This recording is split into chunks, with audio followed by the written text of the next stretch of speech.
Good evening. Leading our news bulletin for tonight, Niue's Constitution Review Committee is prepared to present recommendations for amendments to 2 articles of the Niue Constitution that have been analysed by the committee over the past few months. The chairman of the Constitution Review Committee, Mr. Ping says that the final report will be presented to the House of Assembly at its next sitting on Wednesday next week. The 2 articles that we look at out of the many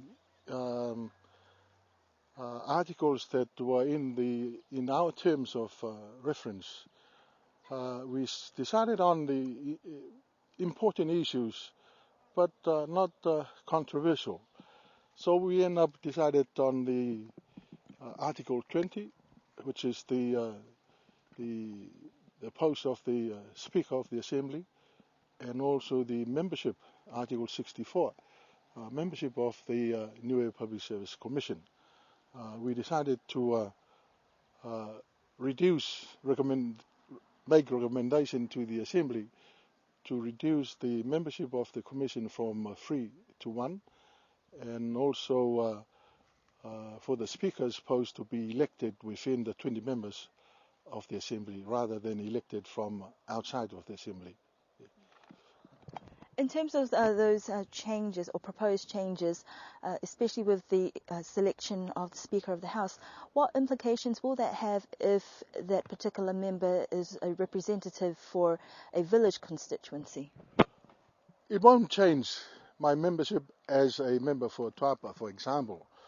But whenever we met in the House, in the Assembly, the issue we discussed are not for just a particular village or a particular constituency.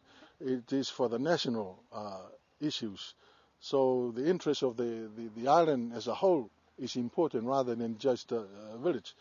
But bearing in mind that I represent the village and also there are interested in the village, that's up to me as a member to find ways of approaching the government or whoever to assist with the wishes of the village.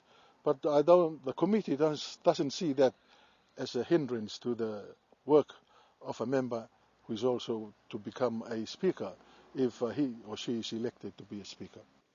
However, Mr. Ping says he is disappointed with the lack of public submissions or interest shown so far, despite efforts from the committee to get public input.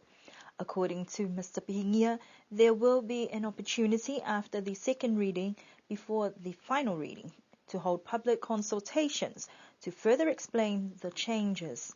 If the amendment bills make it to the third reading, then it will return to the people for a referendum. This is highly dependent on the outcomes from next week's discussions in the House of Assembly. Over 20 anglers arrived on last week's flight, especially for Niue Tourism's International Wahoo Fishing Competition, and even a few returning from previous competitions that were just drawn to the excitement.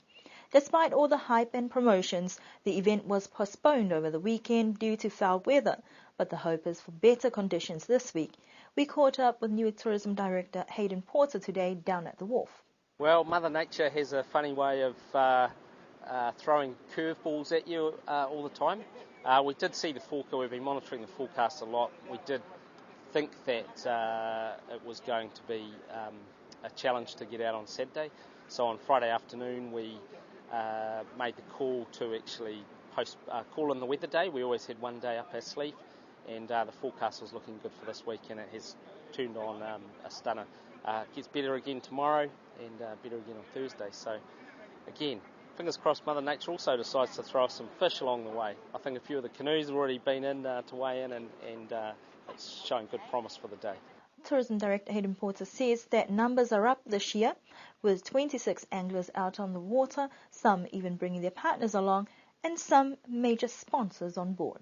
But what came out of last year's one is one of the guys who was here works for Ream, and we approached him and said, hey, how would you like to be a sponsor? And he's brought back 12 of the guys that are here with the Ream and Plumbing World group. So they had such a good time last year that they decided to bring back some people. We've also got one gentleman on the tournament as well who plans to do a similar thing with his business. which is in a suitable industry as well to attract a few people up here for the June tournament next year. He's planning on coming back for that one, so it's fantastic. The inclusion of the Waka category for the local fishermen also has its own benefits for the community. So it combines tourism with some cultural elements and community coming together for a bit of fun as well. And the restaurants will be very happy at the moment because there hasn't been a lot of fish around for them. So I know that all the fish yesterday pretty much went onto the restaurant menus as well. So again, it gets I call it the money go round. It gets the money go round working really well. The charters are all booked. They sell their fish to the restaurants have something to sell, and so it sort of snowballs. And an event like this, all up, is worth $120,000 to $150,000 in terms of injection in a week when we take into account accommodation, rental cars, they're eating at restaurants every night, lunching every day, prize giving drinks every afternoon, tours and bits and pieces that they've booked as well. And of course we've got the partners this year doing their own thing and away spending money. Also out on the water this week is Jeff and his film crew, giving Niue a little bit more publicity as a fishing destination for the adventurous traveller. However, for day one, the heaviest wahoo weighed in at 19.1 kilograms, and that was caught by Stephen Boy, the only Australian in the group that flew in especially for the tournament. The heaviest other fish was a 13.1 kilogram skipjack caught by Dina Heliso. In the Waka category, Simatanivesi got the heaviest other fish, a yellowfin tuna weighing in at 11.9 kilograms, followed by Langalavini with a 5.8 kilogram yellowfin. Day 2 results have yet to be released, with the daily prize giving on this afternoon. Mr. Porter says that the sponsored prizes combined are up to $10,000 worth, with major sponsors like Ream and Plumbing World. There are 2 more days of competition, and fingers are crossed that they can reel in the big one. Hayden says there are plans in the pipeline to see whether a similar competition for the womenfolk can also be organised, possibly for June next year. Last Friday, 22 students from Niue High School and the University of the South Pacific Niue Centre departed the island as part of the Kizuna project.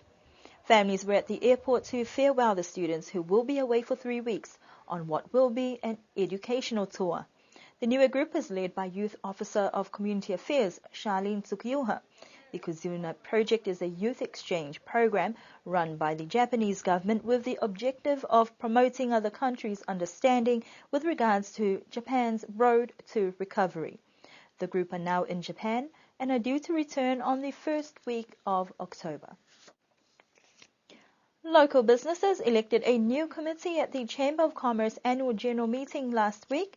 With almost 100 registered numbers, it was noted this was probably the highest number of members so far in the organization's history. Once again at the helm is Avi Rubin, with his vice Catherine Itwata Papani and Secretary Patricia Hunter. A total of 12 names were nominated for the 5 extra committee members, but the successful candidates were James Mangatungia, Shane Tohavaka, Rupina Morrissey, Sifeti Fatiaki, and Michael Jackson.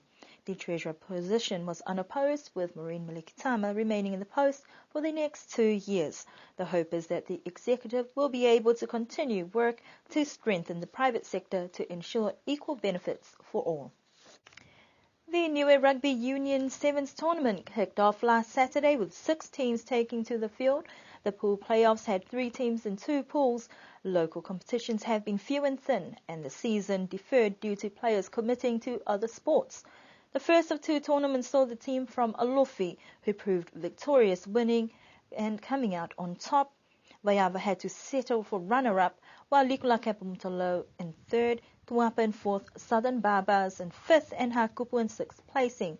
The next tournament is scheduled for this weekend before the union will decide whether to proceed with the 15th season and further rugby developments. But a meeting with managers will be held tomorrow to determine whether this weekend's games go ahead due to a number of injuries that may affect team numbers. And that concludes our news bulletin for tonight. Do join us again for our next news bulletin on Thursday.